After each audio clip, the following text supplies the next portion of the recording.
Bismillahirrahmanirrahim. Assalamualaikum warahmatullahi wabarakatuh. Alhamdulillah, Allahumma salli ala sayyidina Muhammad wa ala alihi wa sahbihi wa barik wasallim. Ya, sekali puji bagi Allah yang telah memberikan kita kesehatan, kesempatan ya hari ini. Kalau bukan dengan karunia yang diberikan oleh Allah, sungguh apa yang bisa kita lakukan ya. Bahkan belum tentu kehidupan ini bisa kita nikmati pada hari yang berbahagia ini. Dan itu semua tidak lepas daripada nikmat yang diberikan oleh Allah Subhanahu wa taala. Pun kemudian salawat berangkai salam kepada baginda Rasulullah sallallahu alaihi wasallam yang mana oleh baginda telah mengeluarkan kita dari alam jahiliyah ke alam Islamiyah, di mana dengan berkat perjuangan beliau ya kita mampu hari ini ya melaksanakan berbagai multi ibadah yang diturunkan dari syariat-syariat yang telah diperjuangkan oleh beliau. Sidang pemirsa pendengar rahmati oleh Allah Subhanahu wa taala.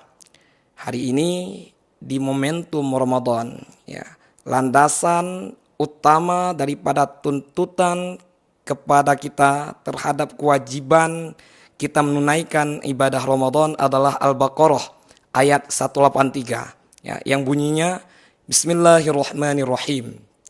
Ya ayyuhalladzina amanu kutiba alaikumusshiyam kama kutiba 'alal ladzina min qablikum la'allakum tattaqun. Wahai orang-orang yang beriman ya, diwajibkan atas kalian untuk berpuasa sebagaimana telah diwajibkan kepada orang-orang terdahulu, supaya apa? Supaya kalian semua bertakwa.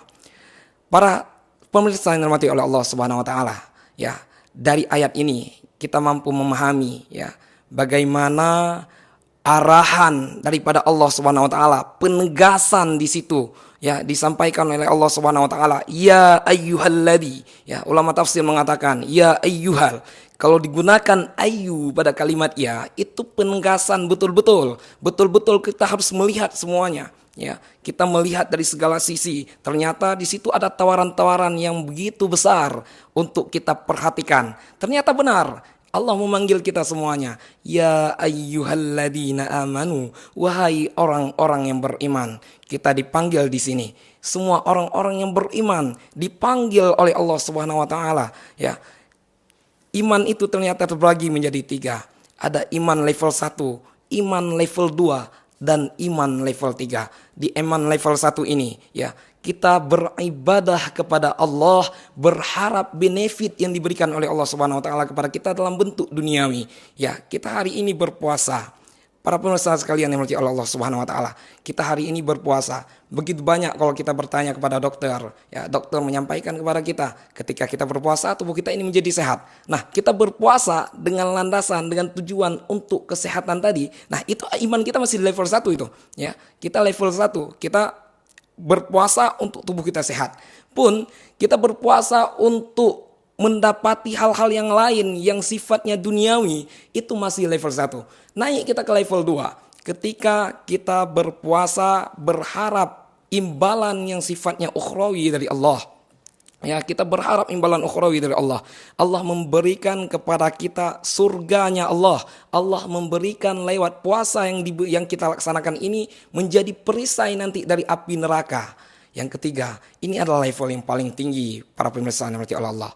Level yang dimana ketika kita berpuasa kita tidak lagi berharap imbalan duniawi. Kita tidak berharap lagi imbalan ukhrawi. Tapi yang kita harapkan adalah ridhonya ilahi. Para pemirsa yang dirahmati Allah Subhanahu wa taala. Di ayat tersebut juga ada motivasi kepada kita. Ya, wahai orang-orang yang beriman, diwajibkan kepada kalian untuk berpuasa sebagaimana yang telah diwajibkan kepada orang-orang terdahulu.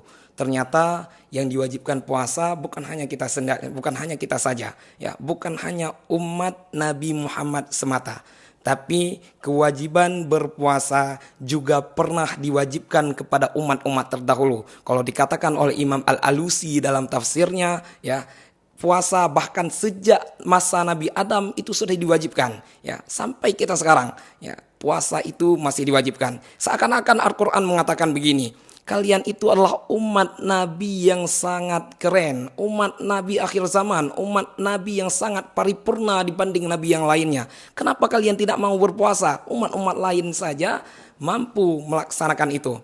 Ya, terakhir, ya, la'allakum tattaqun. Poin daripada semuanya puasa ini, kita ingin mencapai derajat ketakwaan ini, yang dimana ini adalah sebuah hal yang sangat luar biasa ditawarkan oleh Allah melalui perjuangan kita menahan haus, menahan dahaga, menahan lapar, menahan semuanya yang dapat mengurangi pahala puasa. Itu tidak lain benefit yang sangat besar yang akan ditawarkan oleh Allah, yaitu ketakwaan kepada Allah Subhanahu wa taala. Baik, barangkali hanya ini dapat saya sampaikan. Lebih dan kurang saya mohon maaf. Wallahul muwaffiq ila aqwamit thoriq. Assalamualaikum warahmatullahi wabarakatuh.